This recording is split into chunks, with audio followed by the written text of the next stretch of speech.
Commerce access marketing. आज की हमारी क्लास है ब्रांडिंग, कि ब्रांड होती क्या है। कई बार हम लोग ऐसे देखते हैं ना कि भैया ये ब्रांड का सामान ले लो, वाले ब्रांड का सामान ले लो, but what is actually a brand is. ठीक है, हमको सबसे पहले ये देखना कि ब्रांड है क्या, उसके साथ में क्या क्या एट्रीब्यूट्स जुड़े हुए होते हैं, किस तरीके से कोई भी एक ब्रांड डेवलप होती है, एंड देन हम एक अच्छी ब्रांड, ठीक है, किस तरीके से बना सकते हैं। एज अ मार्केटर अगर आप मार्केटिंग में हैं तो आपको अपनी एक ब्रांड को क्या करना पड़ेगा, कॉम्पिटिटिव बनाना पड़ेगा मार्केट। ये सब कुछ आज हम अपनी क्लास में देखेंगे। हेलो फ्रेंड्स, हमने अपना पूरा कॉमर्स एक्सेस में marketing, economics, history of railway and CRM का बैच लॉन्च किया हुआ है। हम अपने दो टॉपिक्स जो कि हमारा इकोनॉमिक्स एंड हमारा हिस्ट्री ऑफ रेलवेज को हम लोग कंप्लीट कर चुके हैं। ठीक है, अब आपको क्या देखना है, अब आप लोग मार्केटिंग के लगभग मतलब आधा अपना टॉपिक कंप्लीट हो चुका है, बस हम लोगों को आगे वाले टॉपिक्स भी देखने हैं। ओके, तो आप लोग मतलब ऐसा करो कि कुछ ज़्यादा टेंशन मतलब इन सब चीज़ों में कि हम कैसे कोर्स को कंप्लीट करेंगे या फिर कैसे होगा, सब कुछ कंप्लीट हो जाएगा, बस आप अपने साथ साथ इसको पढ़ते रहो। चलो अपने टॉपिक को स्टार्ट करते हैं, अपने ब्रांडिंग। तो ब्रांडिंग देखो सबसे पहले है क्या, what is the term branding is. तो ब्रांडिंग की अगर हम डेफिनेशन देखें तो ब्रांडिंग की डेफिनेशन है, the term branding refers to the marketing practice of actively shaping a distinctive brand. ठीक है, brand is the perception of the company in the eyes of the world. ठीक है, आप अगर आप मार्केट में देखो कि टाटा अपनी एक ब्रांड है, एडिडास का एक अपना ब्रांड है, ठीक है, रिबोक है, नाइकी है, कोई भी जितनी भी कंपनीज हैं, HP है, ठीक है, आप जितनी भी मतलब दुनिया भर में आप हज़ारों ब्रांड से घिरे हुए हो यार। आप मतलब ब्रांड तो कोई सोचने की ज़रूरत ही नहीं, बट आप ऐसा सोचते क्यों कि हाँ कि इस वाले ब्रांड का सामान ले लेता हूँ, ये वाला ब्रांड जो है ये अच्छा रहेगा, और ये वाला ब्रांड का सामान ले लेता हूँ ये वाला अच्छा रहेगा। ऐसा क्यों सोचते हम लोग, क्योंकि हमारा जो ब्रांड का जो सामान है ये सिर्फ और सिर्फ हमारे दिमाग में क्या है, परसेप्शन बना हुआ है कि भैया हाँ टाटा का प्रोडक्ट है तो अच्छा ही होगा, जर्मनी से मेड इन जर्मनी है तो इंजीनियरिंग में बेहतर होगा, मेड इन चाइना है तो सस्ता होगा, घटिया होगा, ठीक है, मेड इन जापान है तो अच्छा होगा। तो ये क्या है, हमारी परसेप्शन है। ब्रांड सिर्फ और सिर्फ कंपनी का नहीं बनता, ब्रांड कंट्रीज़ का बनता है, डिस्ट्रिक्ट्स का बनता है। किस तरीके से कि यूपी का आगरा का पेठा है, ठीक है, ये भी अपनी एक ब्रांड है। ताजमहल है, ये भी यूपी की एक ब्रांड है। ठीक है, इस तरीके से कि जैसे साउथ का इडली डोसा हो गया तो वो उसकी अपनी एक ब्रांड है। तो इस तरीके से मतलब ब्रांड कुछ भी हो सकता है। आपकी दुनिया आप किस नज़र से किस चीज़ को देखते हो, बस यही हमारी क्या है, ब्रांडिंग या फिर ब्रांड है। ओके, बहुत ज़्यादा इजी वे में समझाया, कुछ है नहीं डेफिनेशन में आगे। चलो अब हम लोग एक अमेरिकन मार्केटिंग एसोसिएशन जो सबसे अच्छी और सबसे मतलब छोटी और सबसे ज़्यादा अच्छी डेफिनेशंस को देती है, तो हम लोग सबसे पहले इसकी डेफिनेशन देखेंगे। A brand is a name, term, design, symbol और any other feature that identify one sellers good और services as a distinct from those of other sellers. कोई भी ऐसी चीज़ जो कि नाम है, या कोई भी ऐसा टर्म मतलब जो कि प्रतीक हो गया, ठीक है, किसी भी चीज़ का, कोई भी ऐसी डिज़ाइन, कोई भी ऐसा सिंबल, या कोई भी एक ऐसा अपना फीचर जो आपको अपने जो दूसरे जो सेलर्स हैं मतलब आपके कॉम्पिटिटर्स जो हैं उनसे अलग दिखाए, बस वही आपकी ब्रांड है। किस तरीके से, जैसे अगर आप देखोगे किसका मोटोरोला का लोगो तो किस तरीके से होता है, यहाँ पे कुछ ऐसे एम सा लिखा रहता है। या फिर अगर आप देखोगे HP का तो HP ये हमारा हो गया, ठीक है, ये हमारा HP का लोगो है। या फिर अगर हम देखें एप्पल का तो यहाँ से आधा खवा हुआ, तो ये हमारा HP का हो गया, ठीक है। तो इस तरीके से मतलब ये हमारे क्या हो गए, लोगो हो गए। या फिर अगर हम कहें नेम, तो नेम क्या हो गया, HP। नेम तो भैया हर एक चीज़ ही है, ठीक है, नेम HP हो गया, डेल हो गया, कौन सा हो गया हमारा लैपटॉप जिसके एसर के आते हैं, हमारे लेनोवो के आते हैं, तो ये हमारे नेम्स हो गए। टर्म्स क्या हो गई कि उसका मतलब अपना एक स्टाइल, कि स्टाइल का मतलब क्या है कि आप जैसे देखो कई बार ना कोई कंपनी ने कोई डिज़ाइन बनाई, ठीक है, एक सबसे ज़्यादा डिज़ाइन का अगर मैं केस बताऊँ आपको तो शायद आप लोग जानते हो या नहीं, लेकिन 2011-12 में क्या हुआ था कि सैमसंग ने आईफोन का एक अपना डिज़ाइन चोरी किया था। तो जो डिज़ाइन जो है ना ये टर्म में भी आ सकता है या फिर डिज़ाइन में भी आ सकता है। तो उन्होंने क्या किया था, मतलब उनके पेटेंट से अपने किसके, हमारे एप्पल के, देन उसको सैमसंग ने चोरी किया, फिर उसके बाद में उसने केस किया। तो ये मतलब अलग चीज़ है, बट मैं आपको ये चीज़ बता रहा था कि किस तरीके से डिज़ाइन और टर्म्स एक दूसरे से अलग हो सकते हैं कंपनी को क्या आइडेंटिफाई करने के लिए। सिंबल्स हो गए, ठीक है, कुछ हमारे बहुत कंपनी के अपने अपने सिंबल्स होते हैं भैया, ठीक है, और कोई भी ऐसा फीचर जो अपने आप को आपसे मतलब दूसरी कंपनी से आपको अलग कर दे, बस वही हमारा क्या है, ब्रांड है। ठीक है, कुछ ज़्यादा हार्ड चीज़ है क्या, नहीं है, कुछ भी नहीं है इसमें। अब आगे और डेफिनेशन देखते हैं। You can consider a brand as the idea और image people have in mind when thinking about specific products, services and activities of a company both in a practical and emotional way. कोई भी आपके दिमाग में मतलब जब भी आप सोचते हो ना कि हाँ भैया उस कंपनी के बारे में, तो आपके दिमाग में कोई भी चीज़ आ जाए किस तरीके से, टाटा आ जाए तो आपके दिमाग में एक भरोसा सा आ जाएगा कि हाँ भैया हमारे मतलब दिमाग में भरोसा है कि हाँ भैया टाटा है तो मतलब अच्छा ही प्रोडक्ट बना रहा होगा, भले महंगा दे सस्ता दे चीप दे कैसा भी दे, बट हाँ एक चीज़ है कि हमारे दिमाग में एक चीज़ बनी हुई है, टाटा है तो भरोसा है। ठीक है, उस तरीके से कि जैसे हमारे दिमाग में जर्मनी, मेड इन जर्मनी लिखा हुआ आ गया, तो हम क्या सोचेंगे कि वाह यार ये तो बड़ी अच्छी चीज़ होगी क्योंकि इनकी इंजीनियरिंग बहुत ज़्यादा अच्छी है। फिर कि मेड इन इंडिया आ गया लिखा हुआ, मेड इन इंडिया किस तरीके की अपील है, इमोशनल अपील है कि आपसे इमोशनल वे में कि भैया इंडिया का ही प्रोडक्ट खरीदो, मेड इन इंडिया खरीदो, इंडियन गुड्स को बढ़ावा दो, क्यों हम बाहर पैसे भेजें, इंडिया में पैसा दो। ठीक है, तो ये सब हमारा वो होता है। तो इसमें कुछ भी मतलब बड़ी चीज़ नहीं है ना कि हम ऐसा सोचें कि ऐसा क्यों हुआ या फिर ये ऐसा क्यों हो सकता है। ठीक है, ब्रांड ऐसा ही है, मतलब ईजी सही है कि आप कुछ भी चीज़ सोचो वही ब्रांड है। चलो अब थोड़ी एक बड़ी सी definition, the term brand refers to a business and marketing concept that helps people identify a particular company, product और इंडिविजुअल। बड़ी डेफिनेशन है क्योंकि इसमें सब कुछ होगा। ब्रांड्स आर इनटेंजिबल, ठीक है, इसका मतलब हम उनको टच नहीं कर सकते बट हम उनको हाँ फील कर सकते हैं। किस तरीके की, टाटा का भरोसा, एचपी का भरोसा, ठीक है, या फिर आप फॉर्च्यून का रिफाइंड ऑयल लेके आते हैं उसका भरोसा, पतंजलि स्वदेशी प्रोडक्ट्स का भरोसा। ठीक है, क्या हम इसको कभी टच कर सकते हैं? स्वदेशी कोई चीज़ है जिसको आप मार्केट में जाके स्वदेशी खरीद लाए? नहीं, बट आपके दिमाग में परसेप्शन है, आप उसको फील कर सकते हो अपने अंदर से, हाँ भैया मैं स्वदेशी चीज़ का इस्तेमाल कर रहा हूँ। ठीक है, as such they help shape people's perception of companies, their products और individuals. Brands often use identifying makers to help create brand identities within their marketplace। ठीक है, तो मतलब अपने अपने गुड्स को डिफरेंट एक आइडेंटिटी दे देना, यही क्या है, ब्रांड है, और यही ब्रांड का काम भी है। ओके, चलो कुछ है नहीं हार्ड सा ना, समझ में आ गई ब्रांड का मीनिंग क्या है। 4-5 इसीलिए मैं आपको डेफिनेशंस कराता हूँ ताकि मतलब जो भी हम टॉपिक पढ़ रहे हैं वो आपको हार्ड ना लगे आगे। अब ब्रांड नेम एंड लोगो क्या होता है? Brand name is the face of brand consisting of a word, letter, group of words और letters that can be vocalised. ठीक है, ये क्या है, ब्रांड है हमारी। दोनों में देखो कंफ्यूज नहीं होना कि ब्रांड क्या है, लोगो क्या है। ठीक है, तो ब्रांड का हमारा मतलब वो है जो कुछ भी हम बोल सकें, कोई भी ग्रुप ऑफ वर्ड्स हो गया, लेटर हो गया, ये सब कुछ। Comparing this definition with that of a brand, it is found that the function remaining the same. Brand name is only one of the means that brand can be use for identification. Brand एक ऐसी चीज़ है जिसके लिए हम क्या कर सकते हैं, किसी भी आपके गुड्स को क्या कर सकते हैं, आइडेंटिफाई कर सकते हैं। ठीक है, और लोगो देखो, लोगो का मतलब क्या होता है, इसमें डेफिनेशन आई नहीं, कोई आदमी रह गई होगी। तो लोगो का डेफिनेशन, लोगो का मतलब ये होता है कि किसी भी चीज़ को आप देख के पहचान लो। जिस तरीके से मैंने अभी आपको ऊपर कुछ लोगोस बताए थे ना, मोटोरोला का एम लिखा हुआ, एचपी का एचपी लिखा हुआ, या फिर टाटा का टी लिखा हुआ इस तरीके से। ठीक है, इस तरह में एसबीआई का अपना एक लोगो इस तरीके का बना हुआ। तो ये सब क्या है, ये इनसे हम देखेंगे तो हम पहचान जाएंगे कि हाँ भैया ये क्या है, ये एसबीआई का लोगो है, ये है। तो लोगो से हमें क्या पता लगा कि जिसको हम देख के पहचान ले, ब्रांड नेम जो कि हम क्या कर सकें, बोल सकें, हमारे को जो वर्ड्स हो, लेटर ऑफ वर्ड्स हो, ये सब कुछ हो। ओके, ब्रांड ऐसा लीगल इंस्ट्रूमेंट, ब्रांड क्या होता है, एक लीगल इंस्ट्रूमेंट होता है। मैं आपको डेफिनेशन नहीं बताता हूँ, आपको ऊपर से बताता हूँ क्या होता है।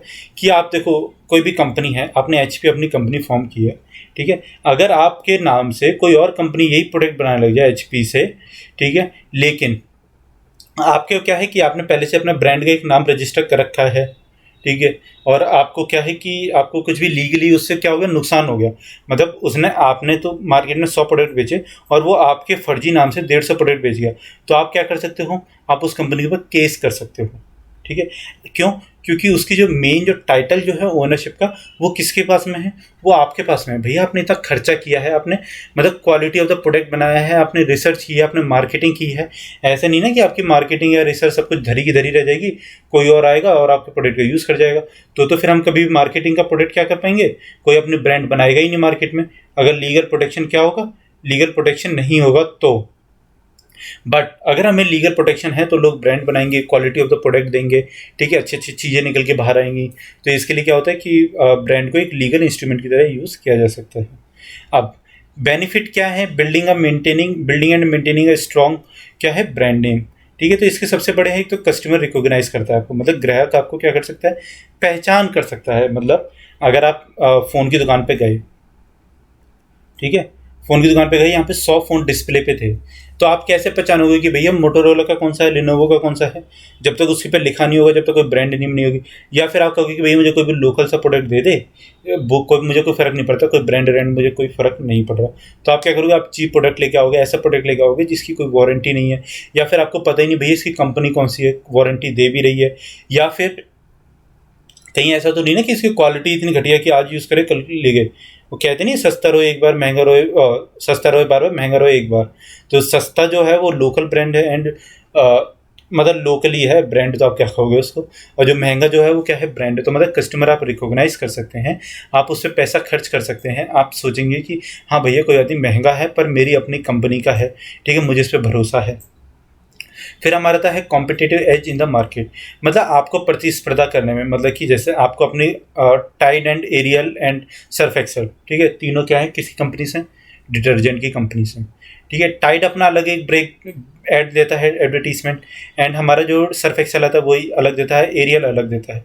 तो देखो तीनों को क्या है कि अगर इन तीनों की अपने ब्रांड नेम ही नहीं होगा, मतलब कुछ नाम में है ही नहीं, तो आप इनको टीवी में दिखाओगे कैसे। आपने न्यूज़पेपरों में ऐड दिया यहाँ पे इतना बड़ा, आपने हज़ारों करोड़ों रुपए खर्च किया टीवी में ऐड देने में, पर आपने बोला कि ये वाला खरीद लो। क्या खरीद लो, किसी को पता ही नहीं है, मार्केट में जाके बोलेगा कैसे। आपने उसको पैसा खर्च किया ना भैया इतना ज़्यादा, तो आप पैसा किस लिए खर्च करोगे, उसको रिकॉग्नाइज करवाने के लिए। बट आपने कुछ क्योंकि नाम ही नहीं रखा, तो आप उसको रिकॉग्नाइज कैसे करवाओगे। फिर आता है हमारा easy introduction of a new products, ठीक है। आपने प्रोडक्ट मार्केट में कोई भी प्रोडक्ट को क्या किया, लॉन्च किया, और उसका क्या किया आपने, आप इजीली उसको बोल सकते हैं कि हाँ भैया मैं टाटा हूँ और मैं आपके लिए नया प्रोडक्ट लेके आया हूँ। तो टाटा है, अरे वाह अच्छा ही होगा, चलो ट्राई कर लेते हैं। भले ही आप उसको मतलब लॉन्ग टर्म नहीं जा पाओ उसके कंज्यूमर, बट आप शॉर्ट टर्म में तो उसको कहीं ना कहीं ट्राई करोगे। जैसे टाटा ने अपनी दाल निकाली, तो हाँ बहुत से लोग अलग अलग दाल खरीदते थे, बट टाटा संपन्न दाल खरीदने लग गए लोग, क्यों, क्योंकि टाटा की थी। फिर आता है हमारा customer loyalty and shared values. तो देखो सबसे बड़ा यही होता है कि आपके कस्टमर्स कितने लॉयल हैं आपके लिए, कि मतलब आपकी ब्रांड जो है उससे दूसरी ब्रांड जब कोई अपना प्रोडक्ट को एडवर्टीजमेंट वगैरह करे तो यहाँ से शिफ्ट नहीं होते। यही हमारी क्या कहलाती है, ब्रांड लॉयल्टी कहलाती है, ठीक है, मार्केटिंग में। तो आपके लिए देखो ब्रांड लॉयल्टी मार्केट में क्रिएट करना सबसे ज़्यादा इंपॉर्टेंट है, क्योंकि कहीं ऐसा ना हो ना कि आज तो आपने एडवर्टीजमेंट किया तो आपके कस्टमर यहाँ पे आ गए, बट 10 दिन बाद किसी और कंपनी ने एडवर्टीजमेंट किया अच्छे प्रोडक्ट के साथ, तो आपके कंज्यूमर सारे भाग भाग के वहाँ पे पहुँच गए। तो आपकी क्या कस्टमर लॉयल्टी कुछ होगी नहीं, और इससे क्या होगा, आपको नुकसान हो जाएगा ना, क्योंकि आज आपका प्रोडक्ट मतलब 1 महीने में आपका प्रोडक्ट 1 लाख यूनिट्स बेच गया, आपने इसके हिसाब से एस्टिमेट करके इस महीने में भी 1 लाख यूनिट्स बनाया, बट क्योंकि आपके कस्टमर्स लॉयल नहीं थे और चले गए, तो इसकी वजह से क्या होगा कि आपका अगले महीने तो नुकसान हो जाएगा। आपने 1 लाख प्रोडक्ट्स बनाया बट अब कोई खरीदने वाला ही नहीं है, ठीक है। फिर आता है हमारा enhanced credibility and ease of purchase. आपकी मतलब मार्केट में विश्वसनीयता को बढ़ाता है, जो मैं आपको बार बार बोल रहा हूँ कि टाटा ने अपनी कुछ रेपुटेशन बनाई है, ठीक है, तो इसीलिए बनाई है। विप्रो है, इंडिया की कंपनी है, इन्फोसिस हो गई, ये सारी कंपनी से अपनी कुछ रेपुटेशन बनाई है, अपने ब्रांड को किया है, क्यों, क्योंकि इन पर क्रेडिटेबिलिटी मतलब इनके पास विश्वसनीयता है लोगों की। लोगों को पता है अगर टाटा का प्रोडक्ट है तो अच्छा ही होगा, ठीक है। वहीं पर अगर इन एट लार्ज वर्ल्ड में अगर हम जाते हैं तो वो देखें कि इंडिया की अगर सॉफ्टवेयर कंपनी है तो अच्छी ही होगी, अच्छे इंजीनियर्स को ही काम दे रही होगी, ठीक है। फिर हमारा आता है अब देखो हर चीज़ का कुछ ना कुछ एडवांटेजेस हैं एंड डिसएडवांटेजेस हैं, तो इसकी अपनी कुछ खामियां हैं, तो वो क्या है, लीड्स टू मोनोपोली। कि अब क्या होगा कि जैसे मानो कि टाटा ने बहुत हैवी ब्रांडिंग अपनी कर दी और लोगों को उससे विश्वास हो गया, ठीक है, लोग क्या हो गए और उसके लॉयल कस्टमर बन गए। अब कोई और कंपनी जैसे हम जैसे लोग छोटी मोटी कंपनी स्टार्ट करी उन्होंने, तो अब इस पर लोग कम जाएंगे खरीदने के लिए, क्योंकि लोग क्या करेंगे ना, लोग कहेंगे यार हमारा तो ये वाला प्रोडक्ट अच्छा है, क्यों हम दूसरा प्रोडक्ट क्यों खरीदे, भले ही ये क्वालिटी में उससे अच्छा हो, ठीक है, भले ही हो सकता है कि उससे चीप रेट पे अच्छा प्रोडक्ट दे रहा हो, बट लोग इस पे जाएंगे ही नहीं, क्यों, क्योंकि इसने अपनी मोनोपोली मार्केट में क्रिएट कर दी है। Creates confusion. अब आपके पास में 100 तरीके की ब्रांड्स है मार्केट में, तो आप यार ऑब्वियसली बात है कन्फ्यूज हो ही जाओगे कि मोटोरोला का फ़ोन खरीदूँ, लेनोवो का खरीदूँ, और रेडमी का खरीदूँ, रियलमी का खरीदूँ, किसका खरीदूँ, मैं तो भैया मर गया, ओहो दिमाग में तो सर से पागल हो रहा हूँ, मैं कौन सा फ़ोन खरीदूँ कुछ समझ में नहीं आ रहा। बट हालांकि इसके कुछ नुकसान है, बट हाँ ये बात है कि जब हमने ऊपर जो पढ़ा था ना कि क्या नाम है, कस्टमर रिकॉग्निशन और कॉम्पिटिटिव एज, तो ये सब इन सब चीज़ों पे भारी पड़ते हैं, ठीक है, कन्फ्यूजन के ऊपर।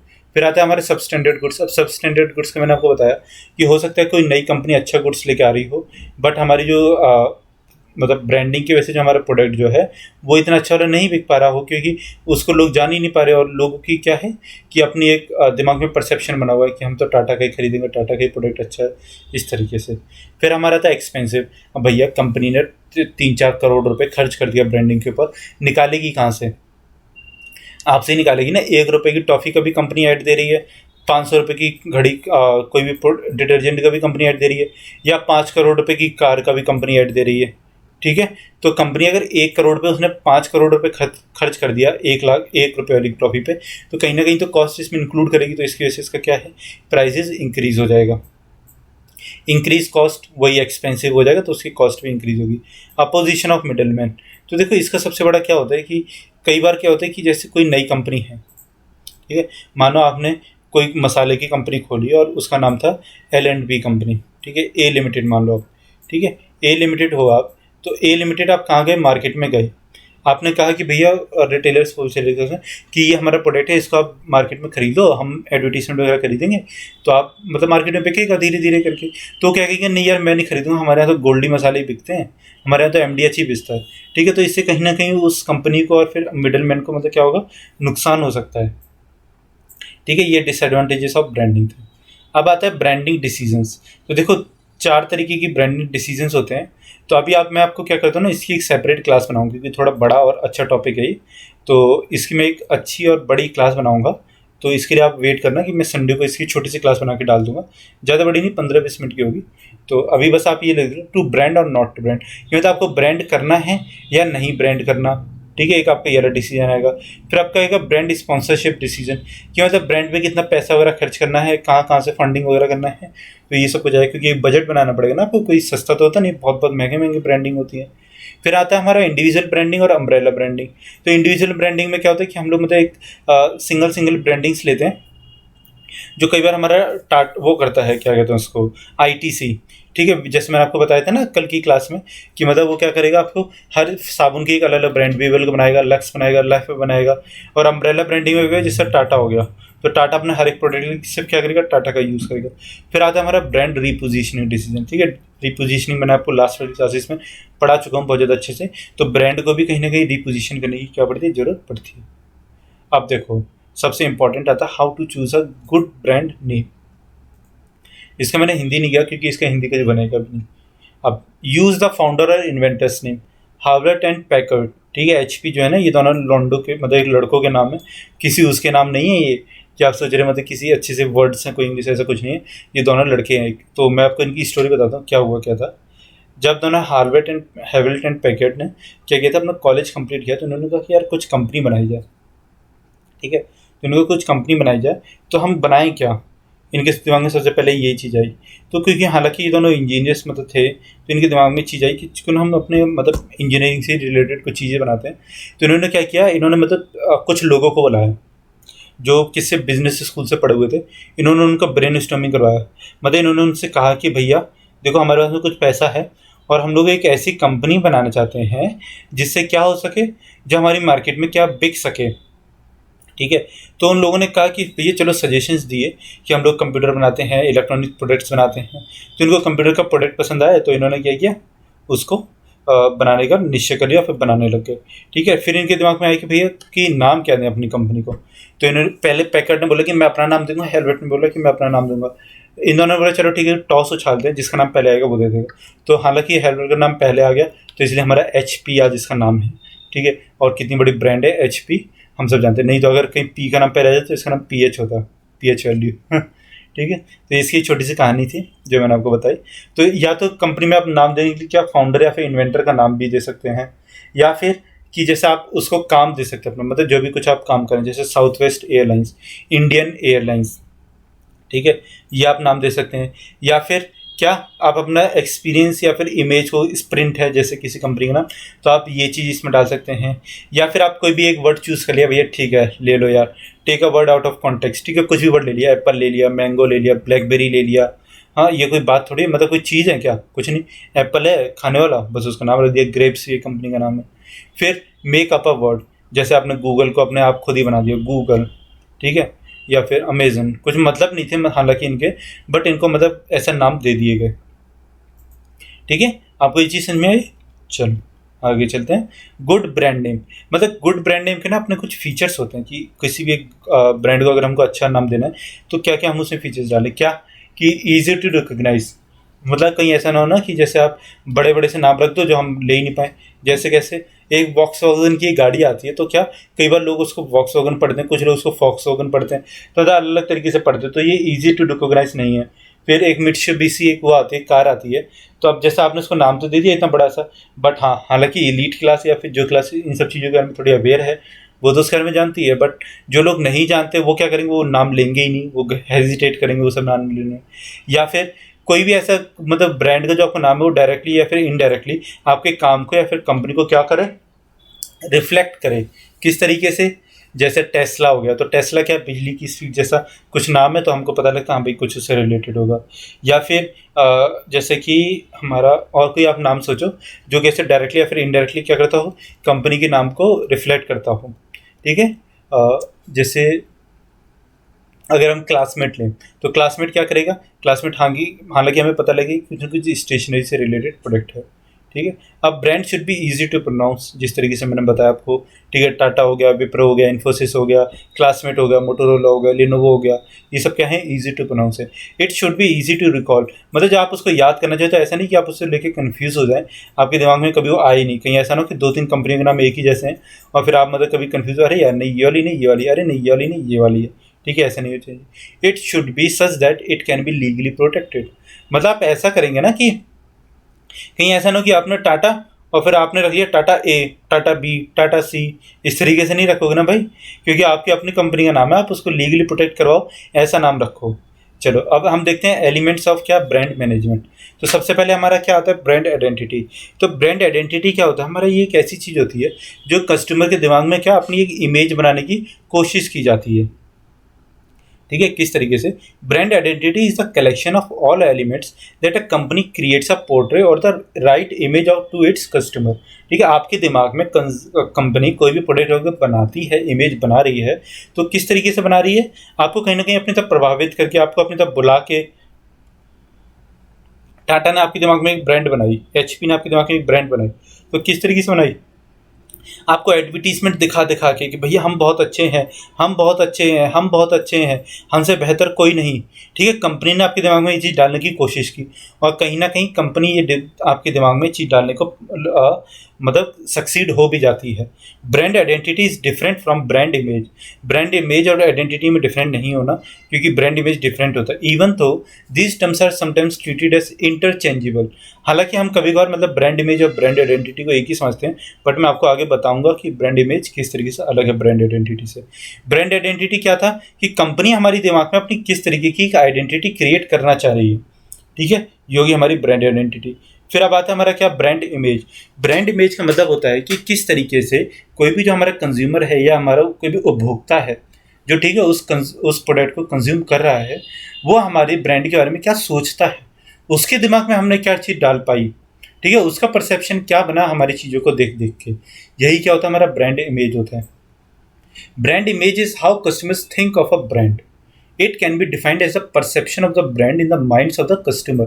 ठीक है, ब्रांड आइडेंटिटी में हम लोग क्या कर रहे थे कि हमारी कंपनी हमको क्या दिखाना चाहती है, और ब्रांड इमेज है हमारी हम क्या सोचते हैं उस कंपनी के बारे में, हमारे दिमाग में क्या प्रभाव पड़ा। This image develops over time. ठीक है, कुछ टाइम के साथ में बनती है। Customers form an image based on their interactions and experience with the brands. ठीक है, आप मतलब टाटा का प्रोडक्ट लेके आए, आप वहीं पे विप्रो के लेके आए, रिलायंस की, मतलब हर तरीके की, राजधानी की, और फिर फार्म हाउस, मतलब इस तरीके से आप 6-7 तरीके की क्या लेके आए, दाल लेके आए, दाल खाने वाली दाल। ठीक है, दालें लेके आए, पल्सेस। तो आपने क्या किया, इन सबको खाया, तो आपने देखा कि भैया टाटा की मुझे सबसे ज़्यादा अच्छी लग रही थी। तो ये क्या हुआ, आपने जैसे इंटरेक्शंस हुआ आपका ब्रांड के साथ में, आपका एक्सपीरियंस रहा, तो आपके उसी हिसाब से आपके दिमाग में चीज़ बनी ना कि हाँ भैया मुझे टाटा की खरीदनी हो, तो नेक्स्ट टाइम आप क्या करोगे, टाटा का ही खरीदोगे। और आपके दिमाग में हालांकि कहीं ना कहीं परसेप्शन बनेगा कि टाटा की ही ब्रांड क्या है, सबसे ज़्यादा अच्छी है। ठीक है, तो आप क्या करोगे, नेक्स्ट टाइम जब जाओगे तो उसको खरीदोगे, और फिर आप किसी और को भी दोगे तो क्या करोगे, उसको भी सजेशन दोगे, भैया टाटा की दाल खरीद ले यार, वो अच्छी है, और मेरे को तो भैया खाने बहुत ज़्यादा अच्छी लगी थी, तू भी खा, तेरे को मज़ा आएगा। अब ब्रांड पोजीशनिंग इंपॉर्टेंट है थोड़ा। Brand positioning has been defined by Kotler. ठीक है, as the act of designing the company's offering and image to occupy distinctive place in the mind in the targets market. Positioning हमने पहले ही पढ़ा था ना, अपना प्रोडक्ट पोजीशनिंग हम लोग पढ़ रहे थे बस, सेगमेंटेशन, टारगेटिंग, पोजीशनिंग में। तो ब्रांड पोजीशनिंग में सिंपल सिम यही है कि आप अपने टारगेट कस्टमर के दिमाग में अपनी जो आपकी ब्रांड की जो पोजीशनिंग है, मतलब आप अपने उसके दिमाग में किस तरीके से अपने पोजीशन को क्या करते हो, लेके आते हो, कि मतलब आपका दिमाग किस तरीके से है। ठीक है, इसमें तो करोड़ों लाखों अरबों खरबों चीज़ें हो सकती है ना, तो आपको भी 100-200 ब्रांड तो बड़े आराम से याद होंगी। तो आपके दिमाग में मतलब सबसे ज़्यादा प्रभावित करने वाली चीज़ कौन सी हो, जो आपके दिमाग में बहुत ज़्यादा प्रभावित कर दे इस तरीके से, सबसे ज़्यादा पार्ट। और जब आप खरीदने जाओ मार्केट में तो आप उसी को बार बार रिकॉल करो। ठीक है, आप मार्केट में मान लो दाल खरीदने के लिए गए, फ़ोन खरीदने के लिए गए, आपको मोटोरोला का फ़ोन अच्छा था, तो आपके दिमाग में इस तरीके की परसेप्शन बनी थी, पोजीशनिंग इस तरीके की थी कि आप जब मार्केट में गए तो आप कोई और फ़ोन चूज़ ही नहीं कर पाए, आप वही फ़ोन क्या करें, उठा के ले आए। ठीक है, ये हमारा ब्रांड पोजीशनिंग कहलाता है। अब आते हैं हम how to find a powerful brand positioning. तो इसके लिए क्या मार्केटर को थोड़ी बहुत चीज़ें ध्यान में रखनी पड़ती है। वो क्या है, understand what your consumer want. ठीक है, कंज्यूमर की वांट को ध्यान में रखना। Companies, what your company's brand capabilities are. कहीं आप ऐसा तो नहीं कि झूठे वादे कर दो ताकि लोग कल को जब खरीदें तो आप उनकी उम्मीदों पर खरे नहीं उतरे, तो वो क्या करेंगे, वो आपसे नाराज़ हो जाएंगे और कहीं ना कहीं आपकी कंपनी को छोड़ देंगे। फिर आता है हमारा understand how each competitor is positioning their brand. ठीक है, कि किस तरीके से आपके जो कॉम्पिटिटर्स हैं वो क्या करेंगे, आपकी ब्रांड को कहीं ना कहीं पोजीशन कर रहे हैं और आपको उसके हिसाब से देखना पड़ेगा। चलो फिर आता है हमारा क्या, ब्रांड इक्विटी। तो ब्रांड इक्विटी का मतलब क्या होता है, it is refers to a value premium that company generates from a product with a recognisable name when compare to generic equivalent. ठीक है, companies can create brand equity for their products by making their memorable, easily recognisable and superior in quality and reliability. तो brand equity हमारी यही है कि आप उसके दिमाग में किस तरीके से अपनी छवि छोड़ देते हो कि जब वो खरीदने के लिए जाए तो उसके दिमाग में एक विश्वास बने, क्रेडिटिबिलिटी बने कि भैया हाँ, मैं अगर इस वाले प्रोडक्ट का सामान खरीदूंगा तो मैं अच्छा ही सामान खरीद रहा हूँ, मैं गंदा सामान नहीं खरीद रहा। ठीक है, तो इसके लिए क्या करते हैं, आपको ब्रांड इक्विटी अपने मार्केट में क्रिएट करनी पड़ती है। चलो हम लोग आगे चलते हैं। आगे हमारा क्या आता है, पैकेजिंग। तो पैकेजिंग बहुत ज़्यादा इंपॉर्टेंट हो जाता है, कोई बहुत ज़्यादा इंपॉर्टेंट भी नहीं है, बट हाँ क्योंकि आपके पेपर के लिए कोई टॉपिक छूटे नहीं इसलिए मैंने डाला हुआ है। तो पैकिंग यार देखो यही है कि आपके फ़ोन की पैकिंग कैसी आती है, आप दाल खरीदने जाते हो उसकी पैकिंग कैसे आती है। ठीक है, और फिर अगर आप क्या करते हो कि जैसे आपका कुछ आपने हल्दीराम से कुछ भी मंगवाया तो उसकी अपनी टिन में जैसे आते हैं ना, उसके रसगुल्ले आते हैं, एंड देन आपने कोई भी मिठाई वगैरह मंगवाई तो उसकी अपनी पैकिंग आती है। हर किसी की अपनी अपनी पैकिंग होती है। तो पैकेजिंग मेनली यही होता है कि किस तरीके से आप अपनी ब्रांड को, मतलब अपने प्रोडक्ट को आप identify, describe, protect, display, promote, ठीक है, किस तरीके से करते हैं। और मार्केटेबल के लिए क्या करते हैं, आप उसको कीप इट क्लीन रखते हैं, मतलब आप उसको साफ़ सुथरा रखते हैं। जैसे आपने मिठाई है, अगर एक कंपनी से ऊपर से पैकिंग होके आएगी तो आपके लिए साफ़ सुथरी, आपको कहीं ना कहीं हाइजीन लगेगी। वहीं पर वो रोड साइड पर रख के बैठा होगा, उस पर धूल मिट्टी आ रही है, मक्खियाँ आ रही हैं, तो आप क्या करोगे, कहीं ना कहीं इसको प्रीफर करोगे खरीदना। ठीक है, तो इस तरीके से बेसिक फंक्शंस ऑफ पैकेजिंग क्या होते हैं। तो देखो पैकिंग कुछ है नहीं ज़्यादा बड़ा, तो इसके लिए ज़्यादा बड़ा कुछ है भी नहीं टॉपिक, तो बहुत ज़्यादा इंपॉर्टेंट भी नहीं हालांकि, पर मैं आपको बताऊंगा। तो प्रोटेक्शन आता है सबसे पहले। तो प्रोटेक्शन में देखो ये 4 चीज़ें आती हैं। कौन कौन सी, हमारी नेचुरल डिटोरिएशन की, मतलब जैसे कुछ आपने लेज़ है तो लेज़ में वो कहते हैं ना हवा भर के देते हैं, हवा भर के, यार वो हवा तो होती है बट ना वो लोग कहीं ना कहीं उसमें एक मतलब आर्टिफिशियल गैस भर के देते हैं, सो दैट आपका जो प्रोडक्ट है वो ख़राब नहीं हो, कहीं ना कहीं गर्मी से मतलब ख़राब ना हो। इसके लिए क्या, नेचुरल डिटोरिएशन नहीं हो। फिजिकल प्रोटेक्शन, भैया लेस अगर चकनाचूर हो जाएगा तो आप क्यों खरीदोगे। ठीक है, सेफ्टी तो होगी जब पैकिंग है। फिर वेस्ट रिडक्शन, मतलब अगर आप खुलेआम बेचोगे तो आप कहीं ना कहीं आपका वेस्ट होता रहेगा ना, कहीं चूहा काट दिया, कुछ कर दिया, तो इसके लिए क्या होता है कि आपका उसके लिए वेस्ट रिडक्शन को भी मिनिमम करता है क्या, पैकिंग आपकी। फिर आता है हमारा इन्फॉर्मेशन, कि जैसे आपने पैकिंग कर दी इस डब्बे के ऊपर, तो आपने इसके बाद अपने ब्रांड का नाम लिख दिया, आपने लिख दिया कि इसके अंदर क्या चीज़ है, आपको कितना फ़ायदा कर सकती है। ठीक है, इसका प्राइस क्या है, इसका क्वांटिटी कितनी है, MRP आपने डाल दिया, इसका एक्सपायरी डेट क्या है यहाँ पे डाल दिया आपने, इसका डेट ऑफ मैन्युफैक्चरिंग क्या है। तो इन सब चीज़ों से क्या होगा, कहीं ना कहीं आपकी जो इन्फॉर्मेटिक्स है जो आपकी कंपनी की, वो कहीं ना कहीं इंक्रीज हो जाएगी। ठीक है, और लोग उसको प्रीफर करेंगे। यूटिलिटी ऑफ यूज़, फिर वही वाली बात होगी कि मतलब आप इसको ज़्यादा से ज़्यादा यूज़ करोगे क्योंकि ये पैकिंग में आया था। फिर आप उसको प्रमोट कर सकते हैं ईजिली, किस तरह, क्यों, क्योंकि यहाँ पे आपका क्या है, ब्रांड का नाम लिखा हुआ है कहीं ना कहीं, और आपके ब्रांड का नाम होगा तो आप ब्रांड के नाम को क्या करोगे, एडवर्टीजमेंट करोगे, सो दैट कि आपके जैसे ब्रांड के नाम का एडवर्टीजमेंट होगा और आपके प्रोडक्ट को मतलब लोग आएंगे देखेंगे यार हाँ ये वाला प्रोडक्ट यहाँ पे मिल रहा है, चलो हम लोग खरीद लेते हैं, और फिर लोग उसको खरीदेंगे। ओके, चलो आपको ये चीज़ समझ में आई। तो हमारा कुछ भी बहुत ज़्यादा हार्ड टॉपिक नहीं था ब्रांडिंग का। हाँ, हालांकि हमने इसको थोड़ा बड़ा किया और हमने एक ही चीज़ समझ ली ठीक है, एक हमारा टॉपिक अभी रह गया इसमें, जिसको मैं आपको एक छोटी सी क्लास बना के समझाऊँ, क्योंकि थोड़ा बड़ा है वो। अगर मैं सारी क्लास में करवाता आपको तो वो आपको मतलब इतना आसानी से समझ में भी नहीं आता, और आपको थोड़ा टाइम भी ज़्यादा लग जाता, मतलब वीडियो थोड़ी बड़ी हो जाती। और मैं नहीं चाहता कि बहुत ज़्यादा बड़ी वीडियोस आप लोग देखो, क्योंकि हमको इतना ज़्यादा कोई प्रेशराइज करने की जरूरत नहीं है। आप लोग बहुत ज़्यादा ईजी तरीके से इन चीज़ों को समझो। ठीक है, चलो, आप हमारे चैनल पर अगर नए हैं तो प्लीज़ को सब्सक्राइब कीजिए, हमारी वीडियोस को लाइक कीजिए, दूसरों तक शेयर कीजिए। बताइए किस तरीके से हम कॉमर्स एक्सेस एक फ्री बैच दे रहे हैं और आप लोगों को पूरा पूरा मतलब पढ़ा रहे हैं, इकोनॉमिक्स, मार्केटिंग, एंड देन हमारा हिस्ट्री ऑफ रेलवेज और ये सब कुछ। ठीक है, और हाँ, एक और चीज़, कल हमारा हिस्ट्री ऑफ रेलवेज़ का टेस्ट है, जैसे कि हमने मार्केटिंग का टेस्ट है, हिस्ट्री ऑफ रेलवेज़ का हमने लास्ट वीक में लिया था। ठीक है, तो आप लोग प्रिपेयर रहना। और मैंने मतलब बहुत ज़्यादा हार्ड क्वेश्चंस नहीं डाले, और वही क्वेश्चंस डाले हैं जो टॉपिक मैंने अभी तक कवर किया आप लोगों के लिए। तो कल आप लोग टेस्ट भी लेंगे और अपनी एक क्लास भी होगी, तो आप लोग उसके लिए तैयार है ना। बहुत ज़्यादा हार्ड नहीं होगा, बहुत ज़्यादा अच्छा टेस्ट है यार। ठीक है, क्वेश्चन वगैरह करते रहो और दूसरे तक शेयर भी करते रहो, ताकि और भी लोगों को क्या हो, फ़ायदा हो सके उससे। ओके, अगर आप हमारे चैनल के साथ में जुड़े रहिए, और प्लीज़ नेक्स्ट हमारी जो वीडियोस आएंगे उनको देखते रहिए। Okay, thank you so much video देखने के लिए। मिलते हैं अपनी नेक्स्ट वाली क्लास में।